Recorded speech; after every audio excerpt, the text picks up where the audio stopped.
just streaming with the phone, and you just go live automatically. The second option is now when you're using a camera.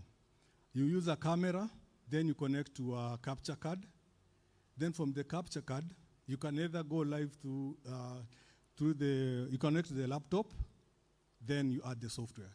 So there is that procedure from the camera, capture card, and then now to the laptop. So from the laptop, now that's where they add the softwares that you used to stream with, yeah? Oh, I didn't say software. Also software is key. Software is key. Now that's option 1, or option 2 for the capture card. Option 3 is where by now you have more than 3 cameras. In that area now, that's where we introduce the switchers. And at some point also, there is this OBS. You can be able to add cameras on the through the OBS software, and you can have multiple cameras on the OBS. But now that one you'll be switching by just, if you have the touchscreen laptop, it will be easier. But the other way is when you have the OBX, you can add all the cameras, and you're now able to switch. That way, by you're using a switcher. And for switchers, we have 4-port, we have 6-port, we have 8-port, we have 12, and 24 or 64, like the ones that we use for MFest. Those ones have more ports, more cameras, yeah? Those ones are for the professional now level, like for football, for conferences, for greater events. So that's why now you can use the switcher. And then at the end of the day, there is something about live streaming that people need to be checking on, especially the video, what video you're getting, and also audio, how you're doing the audio. The normal way of doing the audio is that you take the, there's inbuilt audio from the camera. It picks from the surrounding. But that one, when you use it, it has noise because it's speaking everything. But now from the camera, you can select line, then you connect direct audio from the mixer to the camera. So once you add it on the OBS or the vMix software that you're using, you'll be able to connect with that. So all these things, they require just the knowledge of what you're using, why you're streaming, and to who, what is your reach. So as we proceed, is there any questions that you can ask? Anyone with a question before we proceed? It's an interactive, so if you are able to ask questions, it will be easier also. Yeah. Good morning. Good morning. Thank you for the introduction, but my question is very simple. Okay. In the process of selecting the channel to use to do live streaming, yes, what are some of the common challenges that you're likely to encounter? Channels for socials, or like the YouTube, Facebook. Okay. All of them have different dynamics, but they use the same, like the URL and the stream key. So depending on, for me, I feel YouTube reaches more people than Facebook. And for YouTube, you can be able to store for long. So Facebook, at times when you post a lot of things, what you've streamed live will be at the back end. But for YouTube, you can be able to go and just see what is there. Because we can also stream on Zoom. There is also what we call Twitch. So Twitch is for gamers. There's a connection for that they can be able to play many games in one connection. Yeah. So for social sites, it just depends with what you want to reach out. But for me, YouTube will be the best to do that. Yeah.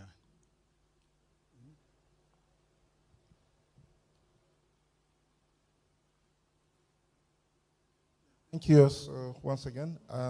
For option 3, for multi-camera, what is the minimum number of cameras for one to get effective live streaming?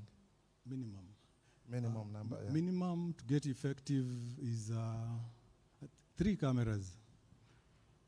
3 cameras, because 1 will be at the center, the main camera, then 2 will be roaming on the sides. 3 will be minimum. But now for cameras, you can go to even 20 if you want. There's a game that they used 24 cameras. So you don't miss any shot, you don't miss any angle that you want. So it depends also with the coverage that you want, especially for live recording. For live recordings, you don't want to miss any shot. So you have for the band, you have for the praise and worship, the lead, you have for the crowd, you have now for the, what is it called? The one that now gives an avenue of where you are. So there are many cameras that you use. For live recording, it requires a lot of cameras because of the different types of angles that you want.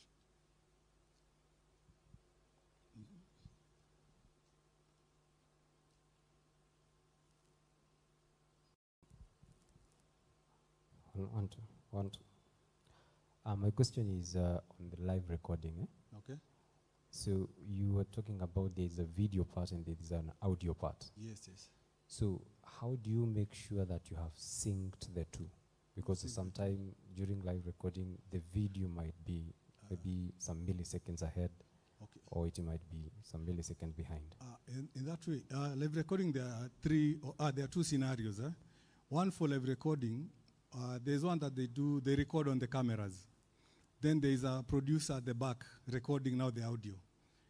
Then now after that, they'll take all what they have recorded and they will go and edit. They'll take it to an editor. So there'll be an audio recorded behind, then video from the cameras. The other one now is when now you connect all the cameras, you're able to view. As a director now you're there, you're switching the cameras based on how the music is going. So depending on the rhythm of the music, so that's why you also need a very creative director who is at the back when you're doing live recording. If you're not recording on the camera, you have a director there who's recording on the either the laptop or the hard disk or SSD. So you need to be so there are two ways of doing that. So once they record, then they can go and edit. But now there is one that just goes directly. Like for live streaming, it's just direct. Whatever you have seen and you like preview program, it's out. Yes. Yeah. How do you think? Yeah. So that's for that. There are the softwares, the DaVinci, the Adobe Premiere, because you are recording. So once you take that, you go to edit. You still take it to an editor to do that, so that you can be able to edit, to sync the vocals and the video, then to come out with something. Yeah. Yeah. In live production. In live production that's what I'm saying. That's the second option now, where now you have a director. He's able to view all the camera's angles, so he'll be switching according to how the music is going. But now when you are streaming, the settings on the camera, when you're adding to let's say the OBS or vMix, for the camera needs to be the same from the camera into the streaming software. And audio, there's that place where you check what is it called? The hertz, either 50 hertz or something. So you really have also to check those settings so that they are in line with what you're pushing. Because the audio is from the mixer, is from a different place, video is from the camera. So you're syncing them on the software now. So you really have to check that first, then now you can be able to go live. But it's usually checked on the software. You first check from the software. Good morning. Good morning. I have a question. Yeah. It's about drone shots. The? Drone. Drone shots, okay. How do you achieve that while doing live streaming? We do live streaming. Yes. For drone shots, we have 3 options. The previous drones, you had to record on the card from the drone, then you add it to the software like a video. But now we have more advanced drones whereby you can connect the Ethernet cable on the console, then you connect it to the video switcher. So you're able to do that live. So any feed that comes from the drone, you'll see it at the switcher, and now you can be able to switch.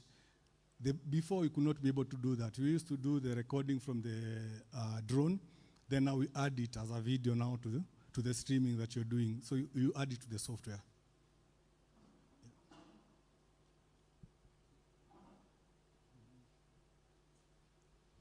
Any other question? Morning. My question is, mostly when it comes to live stream, Yes. it's recommended you use the SLR cameras.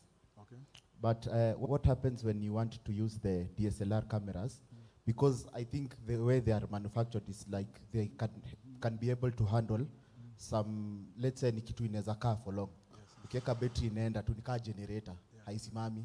So when you want to use, according to you, which is the best one to use? Is it the SLR one or the DSLR ones? Because hizi zenye zinatengenezwa sahi, most of them zinachemka. Unaona? So what happens when you have maybe a live stream from morning till evening? Can you advise someone to use the DSLR or the SLR camera? So for live streaming, there have been issues with the DSLR. You see, for these cameras, this is a Sony, but now these ones, they have been made for recordings for like 2 hours or 3 hours. Then you change the batteries and stuff. Huh? But they are camcorders. Now, these ones, the camcorders are the ones that can go for long, because you will need power. You will need, and then for this one, when you're live streaming, you're getting the video out. The screen will go black because it's sending the info. So you'll not be able to view from here. But I prefer you'd get the camcorders, the DSLR. They are better, and they go for long hours. Like this one, for a whole day, it will work. Yeah. But if you are doing short, and then with the camera, the camcorders, they have the zoom lens, up to 20 times, up to I think 24x. So you can be able to zoom any time. But for these cameras, you need to get another extra lens, like the 72-200 or 72-600, depending on the view where you are. So camcorders are the best ones to use for live streaming.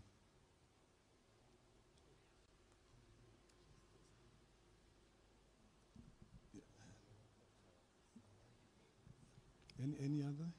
Before I go to we have some of the equipment that we use for live streaming. I'll cover on that once. Anyone else with a question? We have one right here. Okay. Hi.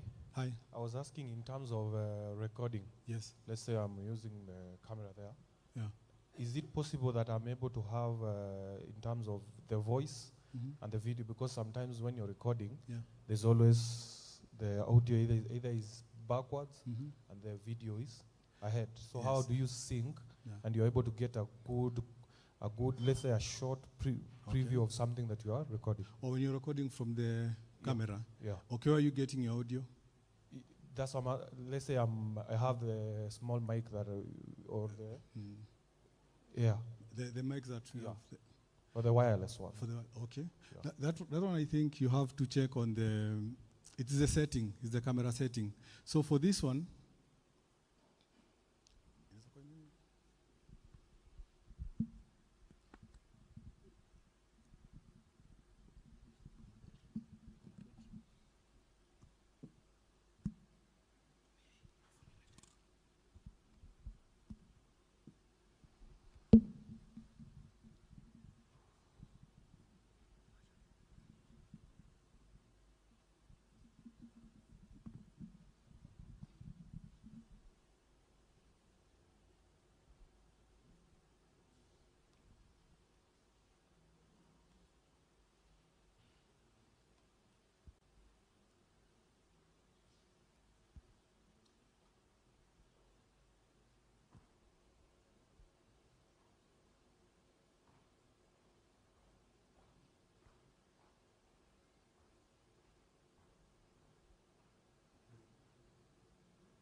I'll check on that later, because there's a place that you add, you check the, what do you call, the frame rates, and the, what do you call, it's megahertz or something.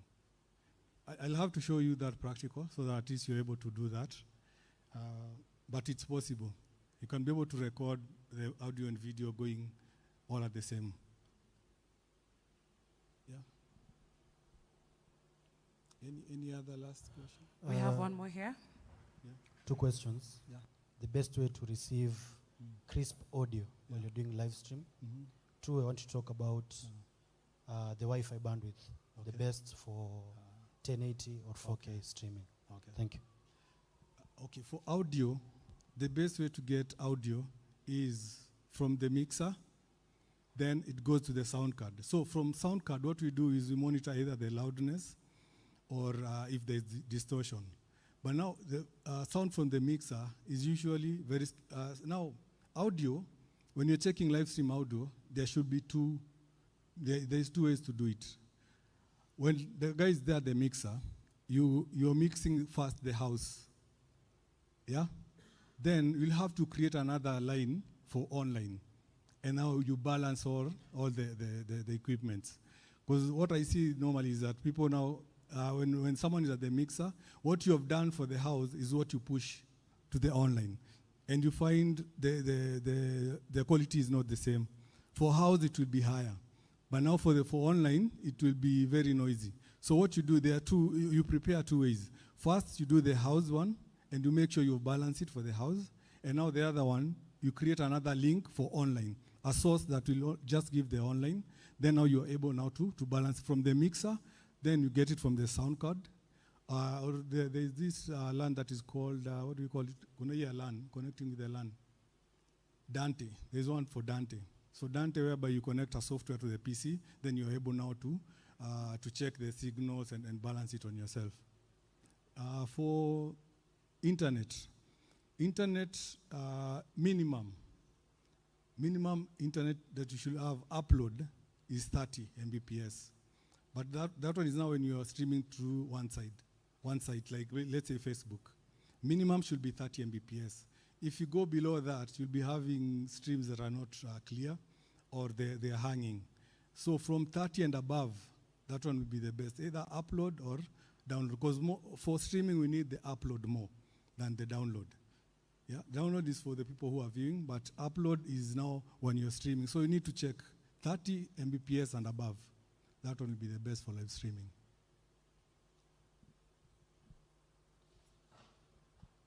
Hello. Yes, hi. I wanted to ask.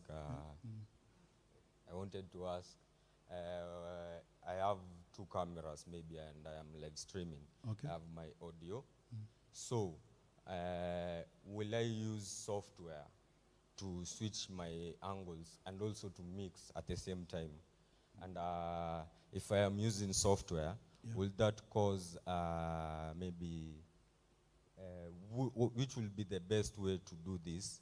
Will it be software or physically with other additional devices, maybe an additional mixer and a switcher?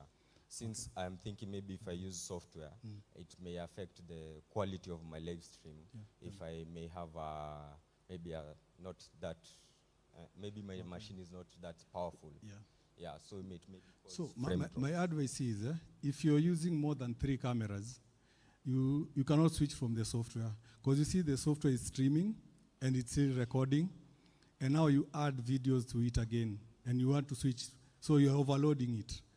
If you're using more than 3 cameras, you need to get a switcher, and we have the 4-port switcher, we have the 8-port, so it depends with the cameras that you have.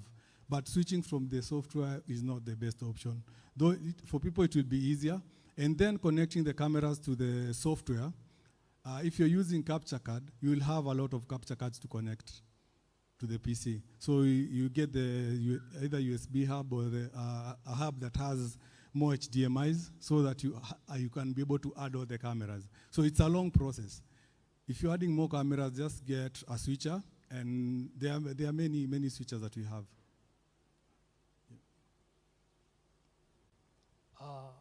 I wanted to ask, from experience, I haven't used Camcorder to stream, but I normally use mirrorless. So I wanted to ask now, for that specific one, how sensitive is the sensor? Because you find most rooms let me call it a room where you're streaming. Yes. It might not be well lit Okay. as it is here. And then he also asked something about streaming 1080 and 4K. You've only spoken about the minimal internet bandwidth that you need. Yes. So is it possible to stream 4K, or the maximum you can stream across all platforms is 1080? Yeah, it's possible to stream to stream 4K, but that one you require a higher bandwidth. You require more than 100 Mbps, because the heavier the video, the higher the bandwidth. The lower the video, like 1080, 720, you'll use a low bandwidth. But when you have 4K, 8K, you have to really have a good internet speed, over 100 and above. Because also internet speed is key for. The more you add load, it's like you're loading, and then now you don't want to add you don't want to, what do we call it? You're loading something and you're not feeding it, or it's not capable to handle what you have. Yeah. Then for camcorders, like for this one, they have auto framing features. They have they can detect the environment. It's called auto ISO, auto focus, and also they are sensitive to the environment. That you can get the camera, and like here there is light. When you switch it, it will change to the environment that you want. The new cameras, but the old ones you have to do them manually. Yeah. So that means you don't have any control whatsoever. I have to rely primarily on what the camera decides for me. Yeah, according to the environment, because they have been AI framed, so they are more advanced. Instead of you doing that, they can be able to do that for you. Like for this NX800, we have the FX9, and then those cameras that have auto ND. When there is too much light, the ND shatters. When there is less light, it comes to. So their cameras are more advanced that can be able to do that for you instead of you doing it manually.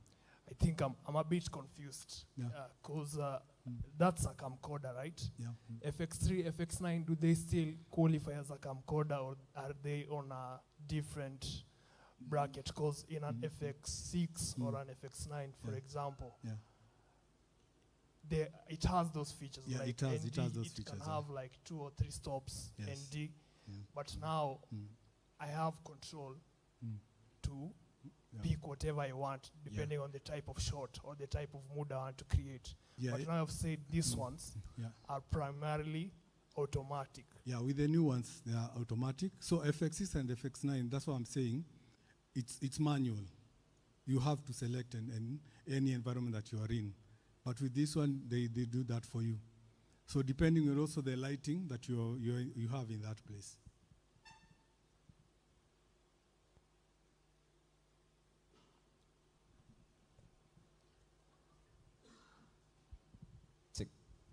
My question is about streaming. Okay. While streaming with OBS, can we stream in more than one platform? And if yes, how can we achieve this?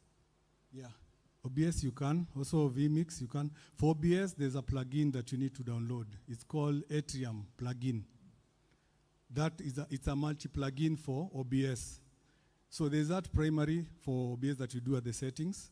But now with the multi-plugin, it's called Atrium plugin, you are able to add more channels. And you can stream even to 10 if you want to. So there's just the plugin. So OBS is a free platform, but then you have to download the plugins to be able to do a lot of things with it. Yeah. Okay. Thank you very much for the opportunity. Yeah. I wanted to ask about the YOLO box. Okay. Could you touch something about it, and where would you recommend someone to use the YOLO box? Yeah. Thank you. YOLO box, it's called a multi-stream encoder. So for YOLO box, what it does is, we have different kinds of YOLO box. We have mini, we have pro, we have extreme. YOLO box, it's a multi-streaming studio and a multi-level encoder. What YOLO box does is, it has taken all the platforms in one, the three: the video, the encoding, and the streaming. So it has the social media in it, it has the switcher in it, and then it has the video. So for YOLObox, they are for mobile setups, but for me, these ones, they don't, for longer streaming, YOLObox sometimes heat up. They become hot. Or the way you connect, the YOLObox for me, they are mobile. They're just mobile to use, but you can't use them for a longer period because it's one encoder that has a lot of features in it. Yeah?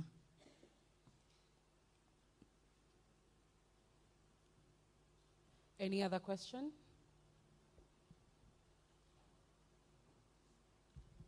I have another question. Yeah.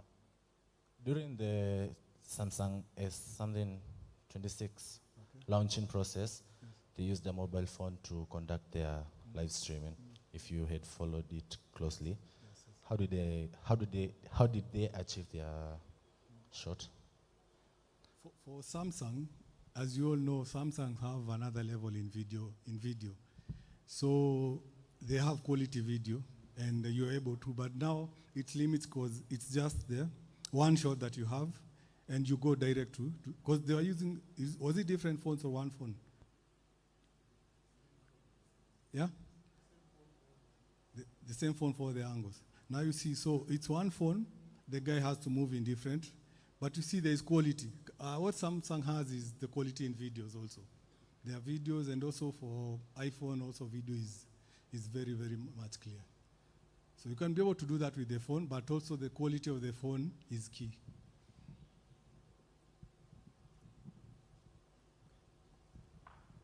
Hi again, everyone. So I have 3 questions. Okay. The first one relates so much with what our brother had asked. I've seen online so much in so many churches where you have that problem where the audio and the video is not synced. Either the video iko mbele ama audio iko mbele. Yes. And it's a common problem in most live streams. Hata mimi encounter that problem in my live streams. So I wanted you to expound a little more on that and how you can make sure the audio is perfectly synced. Okay. The second question is, I would like to understand bitrate and how it affects live streaming. Does it mean having a higher bitrate gives a better image? Or if I have a lower, I've heard people saying lower bitrates leads to a smoother stream. Maybe you can explain on that. Yeah. And the last question, if I wanted to record a clean record of all the mix, right? Let's say I have like 4 cameras, I'm streaming, and I would like to record all of them. Is there a way that I can record it without having the lower thirds? You see, if I use the software, I'll be forced to have the lower thirds and all the things that are going to the live feed. Yeah. But what if I wanted to record a clean mix of everything that is being mixed live? Thank you. Yeah, so let's start with the clean mix for recording. That one now you'll have to have maybe 2. You need to have 2 streaming software set up. You'll have now the one that goes live, and now you'll have another one that records now the recordings. Because you see, when you're doing, when you're adding the lower third, it goes live and it's still the same place that you're recording. So it records with all that you have pushed to it. But you need to have 2. Or you just go to the other option of just recording on the cameras, and then you go and edit. Yeah. For bitrate is the speed of transfer of the video that you're streaming. So higher bitrate, when you change with what we call the setting for either 720 or 1080, so higher bitrate, you'll stream more faster. Lower bitrate, you'll be having issues. Yeah. So because bitrate is just the speed. So when the speed is low, even the streaming won't be working. When you have a higher bitrate, then it will be working. Yes. The internet speed, as I've said, you just have to make sure that you have a good internet connection. Because the internet is just connection. If you don't have a good internet connection, however you have the best bitrate, but the internet is not working, that one also will also have issues still. Okay, we have another one here. I'm blessed. Thank you for the opportunity. Yeah. I have a question, and also I kind of have an answer to most people. Okay. You have said that for the sound and audio you have delay. Now you are using OBS. You are sending the signal via the sound card, because sometimes sound using the USB 2.0 is quite fast compared, for example, using a video switcher, it kind of process sound. So in the settings, hapo kwa OBS hapo chini, there is that sync offset. So you delay the microseconds depending on the type of camera you are using. When you're using vMix, the same settings, there is that delay option. For the channel matrix, you use the same. That's my answer. Now for the question, I'm using a vMatrix Shark 6, and I'm using a Canon XA60B. Now, when I'm trying to set the frame rates, for example, when I put it at 25, it doesn't give me the signal. But now when I put it at around 50, it gives me a signal. Can you kindly elaborate on the science behind that? That one is a bit tricky, because maybe it's on the compatibility also with the settings. Like the maximums for the Shark and also for the camera. I think it's just compatibility issues on that. Because now when you do 25, you're able to view. But when you do 50, you're not able to. When it's just 25, you can.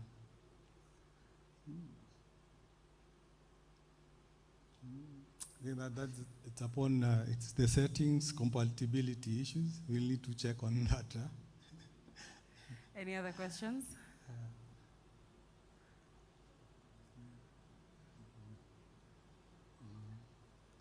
Okay, so in terms of equipment that we use, I talked about a sound card.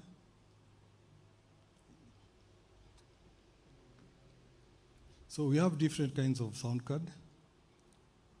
There are those advanced one, like the vMatrix. This one is an advanced sound card.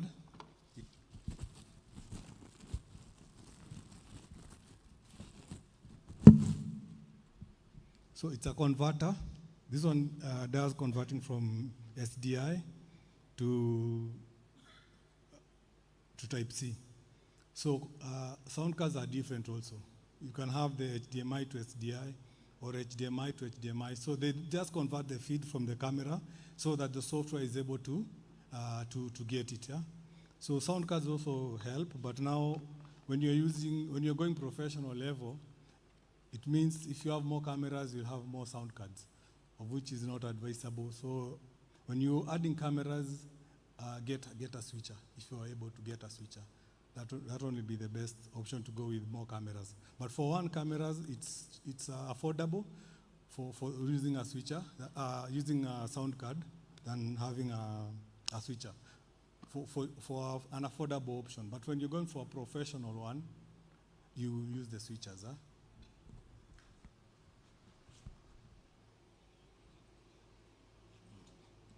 I've talked about YOLO box, and also we have the switcher. We have different kinds of switchers. We have what we call the AV Matrix. AV Matrix have a variety of switchers. This one is a Shark S6. We have the H4, and also we have the S8, the ones that have now screens, 18 or 13-inch screens. So there are different types. And then we have what do you call Black Magic switchers, Atem. So we have the Atem Mini or Atem Extreme, and then we have the Atem Studio. All these are switchers that you're able to use. Depending on your budget, you're able to use them for streaming. For more professional level, you're able to use the switcher. In terms of directing, there are comms. Communications is key for directing. And for that one, I know these days they use walkie-talkie. But walkie-talkie, when other people get in the frequency, they're able to hear. So when they are talking, the director is talking now, you cannot be able to direct. So we have the comms, and for the comms, we have different types. We have the Holy Land. Then we have one that is called Synco. Then we have the, what do you call it? Axion. Axion. We have the Axion, yeah? So Holy Land is the best for crazy environments. Because with this one, you can be able to go for a long distance, and also for battery life is okay. So for me, Holy Land will be the best one, but now, depending on your budget, all of them have a variety, but these ones are more a high end, yeah? So this one is for communicating, either with the cameraman or even the guy in the sound.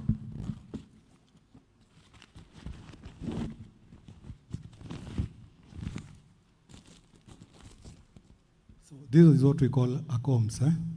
So we have one that is main, that normally the director has, and now this other one, they're distributed to the cameraman and maybe the sound guy and the stage, those stage managers. So it's key for communicating. Rather than shouting and calling someone from afar, you use the comms. So comms also really help in directing, depending on, now, in terms of price, depending on the environment that you are in. Yes? Average price. So, like for Axion, the most they can go is, I think, around 65K for 5. But these ones are more high-end, so they are like around 120 and above for the same number of headset. So they have different, but now Axion and Synco are cheaper. Yes. Yeah. I had a question. Yes.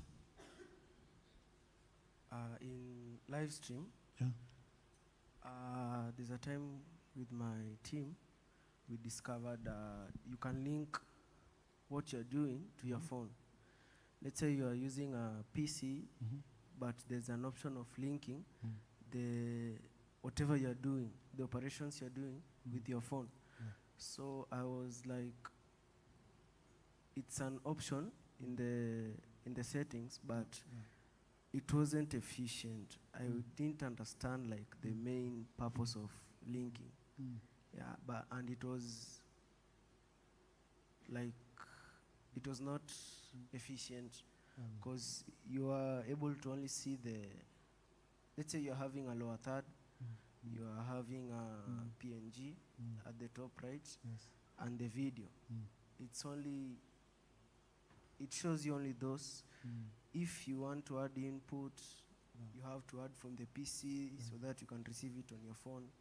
Yeah, so the benefits. For me, using an app is just for, I'd say it's for viewing.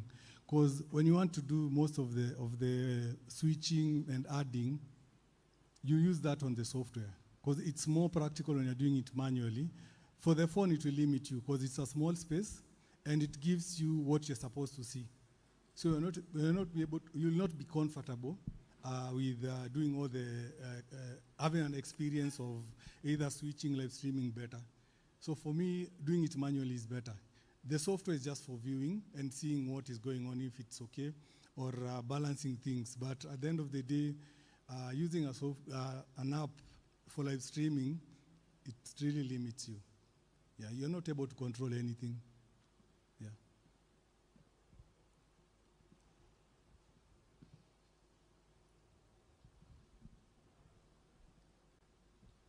Okay, so considering right now we are talking about gadgets, you're talking about live streaming and all that. Yes. Maybe I can ask this question. Yes. We want to have to direct like a pro. Yes? Yeah. So in a setup, I have like 3 cameras. Yes. In a setup, how many people do I need? Ah. Yes. For that, I'm doing live stream with 3 cameras. For 3 cameras? Yes. Okay. How many people do I need on the set? To get a better stream, Yes. So for 3 camera setup for live stream, you'll need first 3 people on the camera who are good. Then you'll need a director who will be able to get the different kinds of shots, because the director is the one who is able to know where which camera will be for a specific camera angle. Then now you'll have someone also on the software. There'll be someone on the software also. Yeah. So you have around how many people? Those 3 software directing. Maximum is 6 people. No, minimum is 6 people. And also there's someone, the one who is live streaming will be able to be listening to the sound. Yeah. So you can be able to do both. You're live streaming and you're commenting on the social sites, and still you are listening to the audio from the either sound card or what the feed that you're being given. Yeah. So minimum of around 6 for a 3 camera setup for live streaming. Okay, sir. Yes. I was to ask you a question. Yeah. During live stream, yeah. you must have laptops. Yes. For a better live streaming, how many laptops do you require to have a good live streaming? Okay. And then, can you tell us like which type of recommend a capture card for live streaming? For live streaming with laptops, you don't need many laptops to live stream. What you need, there are different specs for laptop for live streaming. First, you need to check on the RAM. The RAM should be 16 GB and above. And most importantly now is the sound card. What do you call it? What do you call it? Graphics card, sorry. The graphics card. Because graphic card it's what encodes the videos. So for a laptop, if you're going to get a laptop for live streaming or a PC, you check the RAM, 16 GB and above. Graphics card should be from 8 and above for graphics card. And then now you have the space, either 1 TB for recording. But the key is the RAM and the graphics card. Yeah, because RAM is for the machine for speed, but now graphics card is for now the video, the encoding. Yes, yes.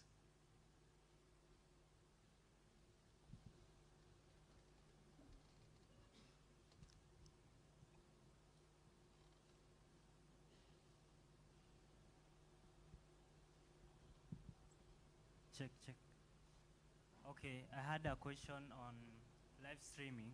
Okay. How do you enhance confidentiality in live streaming? Maybe you are taking a scene somewhere, and then you need to blur someone who is not supposed to appear on the scene, maybe on the face. How do you achieve that? You're live streaming as you're on camera, and there's someone who doesn't want to be seen. Yeah? Or I'm not getting what you're I'm not getting your question. Okay, maybe in ethics, you are not supposed to live stream something. Maybe an injured person, like the live stream is for children, Yes, and then you are showing a stream of people injured, and then you don't want to take that scene. So how do you enhance that in editing, in live streaming? Not in pre-recording. In live streaming, as a director, the one taking those shots, because as a director, you'll be the one answering to the, because you have the preview and now you have the program. So from you, depending on the event, you have the etiquette of knowing there are some shots that you cannot show. Yeah? So there's that area of, as a human being, there are things that you're not supposed to show that will depict vulnerability of a person. So you need to as a director or as the one also on the camera, you need to be very careful on what you're shooting also. Because there are things that even when people see, will not be okay. But now to you, when you're showing it, what are you trying to prove? So either as a cameraman or as a director, there are things that as a person you need to have those values. Yeah.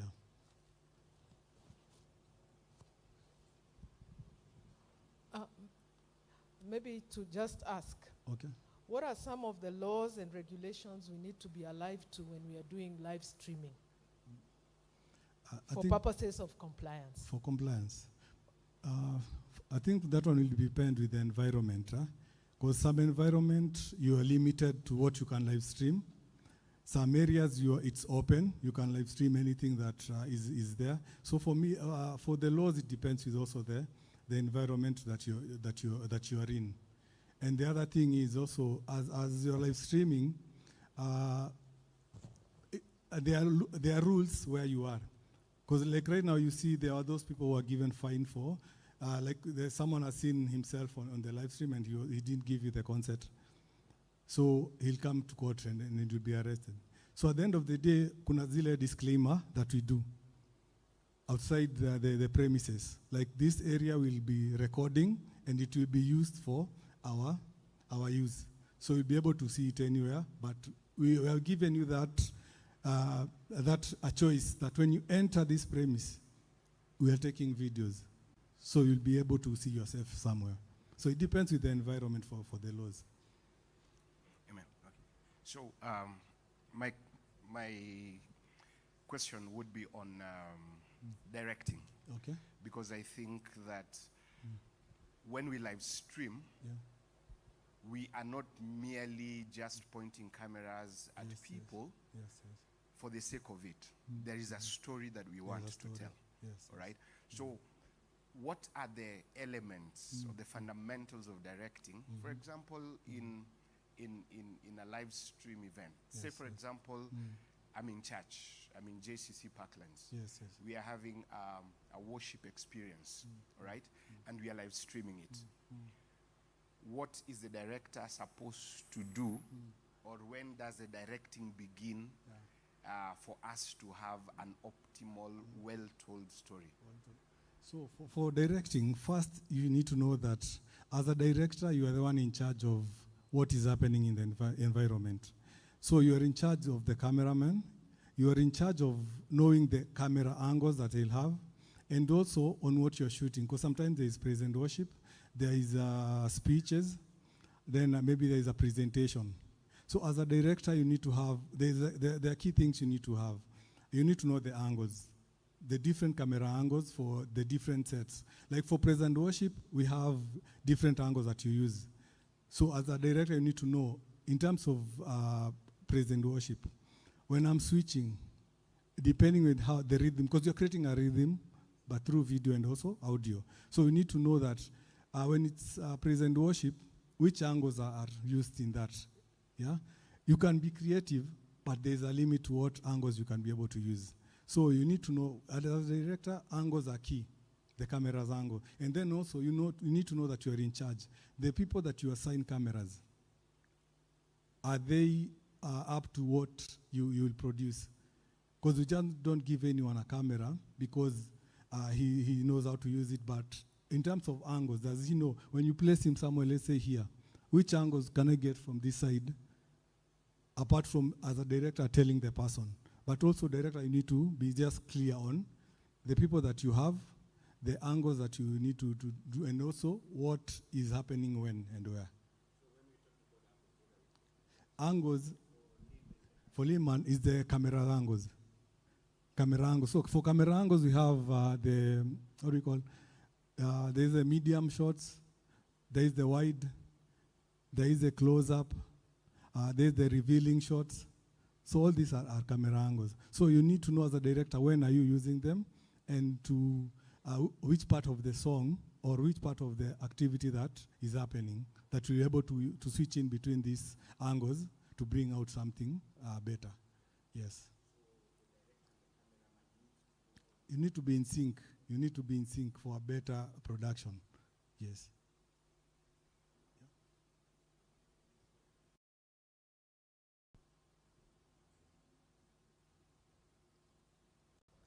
So my question was in camera setup, Yes. in regards of OBS software. Yes. How many maximum number of cameras can OBS software compact? For OBS, you see, you add it as an input, as an add a video, yeah. But now, with the specs of the PC, will it be able to add more cameras? Because now you're loading the software and also you're loading the PC. That's why I've said if you're adding more cameras, it's better you use a switcher than add them directly on the software, because you'll be adding more load, and now it will not be easier for you to switch. It will be hanging all the time.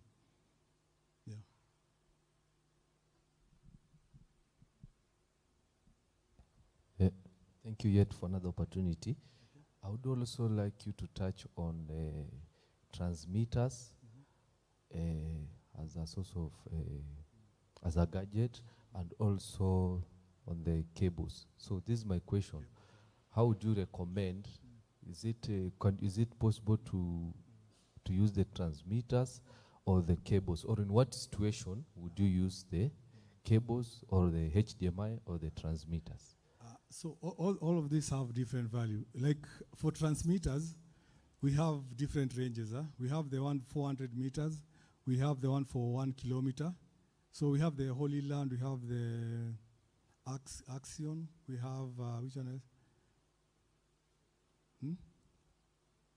Any other transmitter that you've heard of, apart from Holy Land and Axion? Yeah. What? So they depend with the ranges. So there's one that for 400 meters, the one for 1 kilometer, and then there are ones that need line of sight, that the transmitter and the receiver has to be on the same wavelength. Now for the cables, we have two cables. We have the HDMI and SDIs. HDMIs were originally designed for home use, for home appliances, because then you could only get a HDMI of around 20 meters. So for professional side, they now use the SDI, the serial digital interface. So SDI can go for a distance of 100 kilometers or 100 meters. But for HDMI, if you use more than 20, you need to add a connector or what we call it, an expander or something. So SDI go for longer distance. And now that we are using, like for the one for Rema Fest, we were using the fiber SDI. So fiber SDI can go to 600 meters. So that's why you find the Obi-Wan is hidden somewhere and the cameras are just there. So the connection, you run the fiber cables. Fiber goes for a long time. So SDI will be the best option to use for cables. HDMIs are good, but they are so, what do you call it? They're so fragile in use. That's why you get the ports for the mixers in a ban. Because HDMI na carry power, video, na sound. So power either from the camera or on the switcher.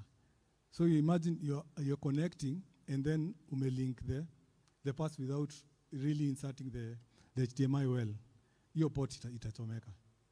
But for SDI, what they carry is just the video and sound. The one for the Obi-Wan, it's called outside broadcasting station. That SDI cable carries also communication. So from the switcher, it's connected, the SDIs are connected there.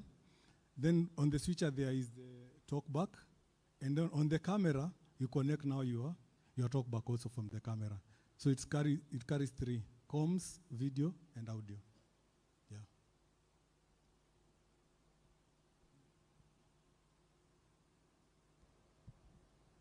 Right, thank you. My question is, when you are carrying out a live broadcast, we have different streaming protocols. We have the FTP, we have the SMTP, RMTP, and HTTPS.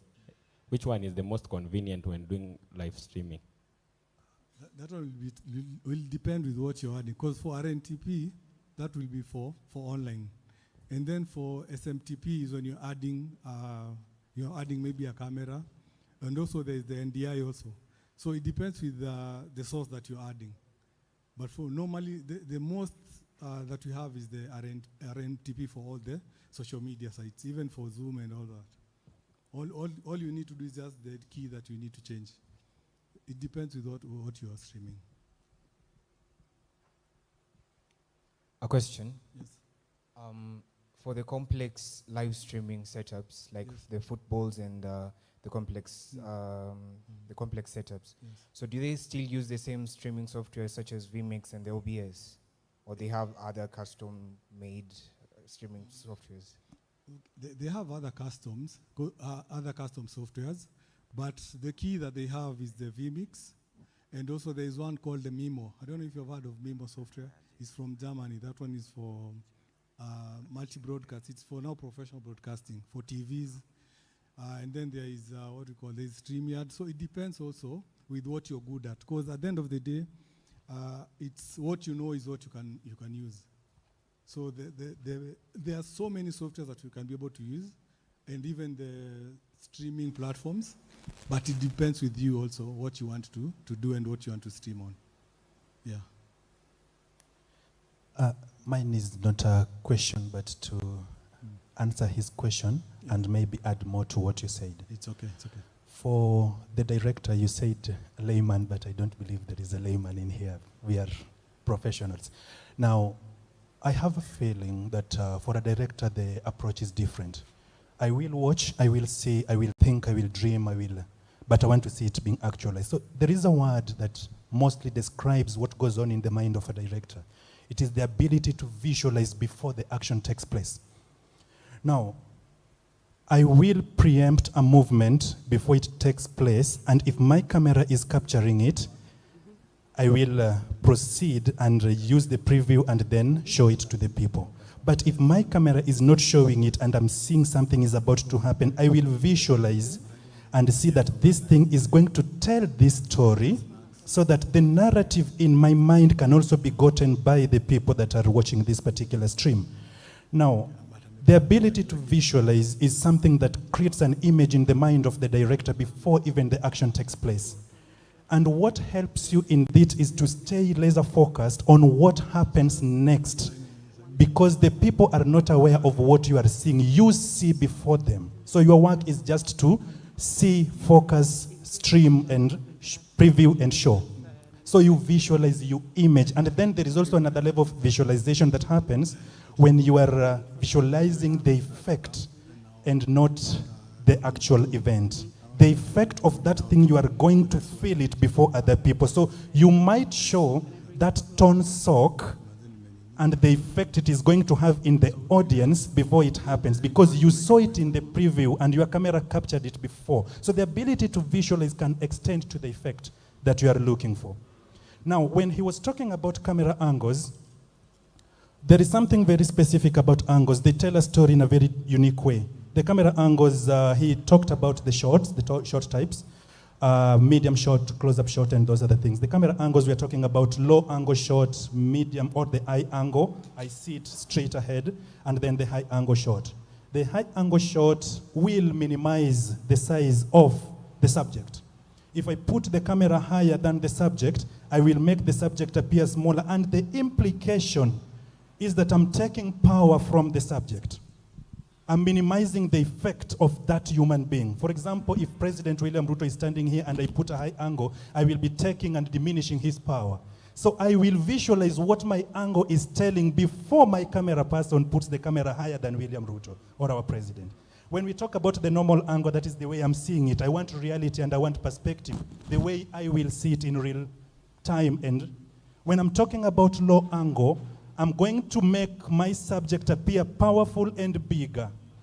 And I need to see that before the actual time, before the people see it and know the effect that this size of a human being is going to have. If my person, the person presenting, is shorter, I'm going to basically put the camera, go lower, I make him appear bigger so that whatever is going to be spoken about is having the effect that is supposed to be felt at the end of it all. So the director visualizes, sees, and analyzes before people even dream or think about it, because you visualize. Then on the question of specific laws and regulations, we have privacy laws and regulations. We have defamation. These are some of the things that help control what people see and what people hear.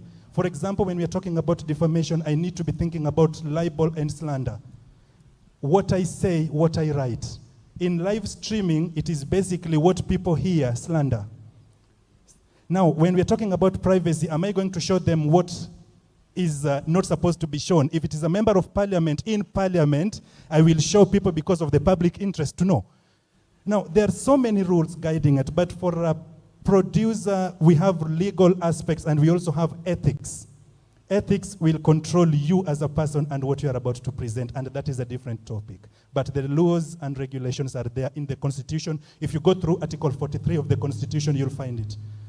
We have things related to propaganda, you will still find them there. Thank you, and God bless you all.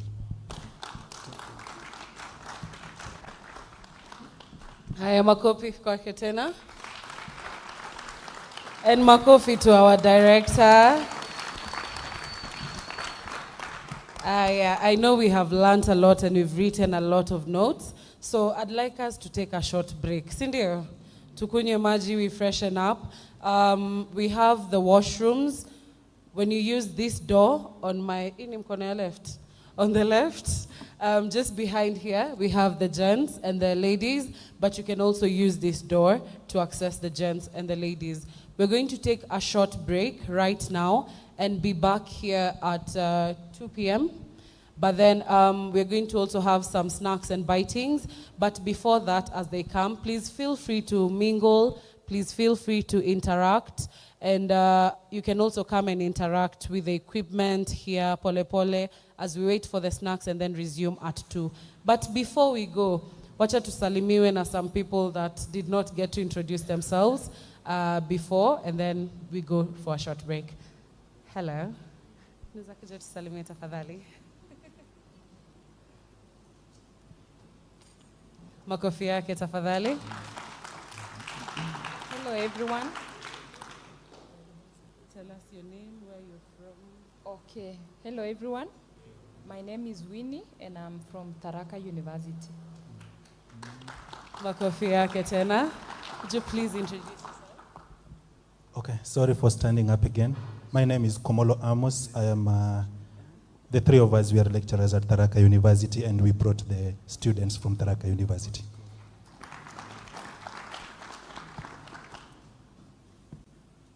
Good afternoon. My name is Njoka. I'm one of the lecturers from Tharaka University.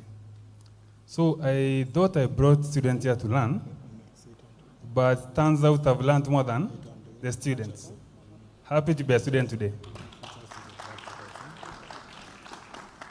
Sawa sawa basi. I think we can break for a short break. Feel free to mingle around again. When we come back, we're going to learn, we're going to interact with the Sony NX800, and we're going to look at the practical features and literally interact with the equipment. Sasa, karibuni sana tena JCC. Let's take a short break. We'll see you back here at 2 p.m.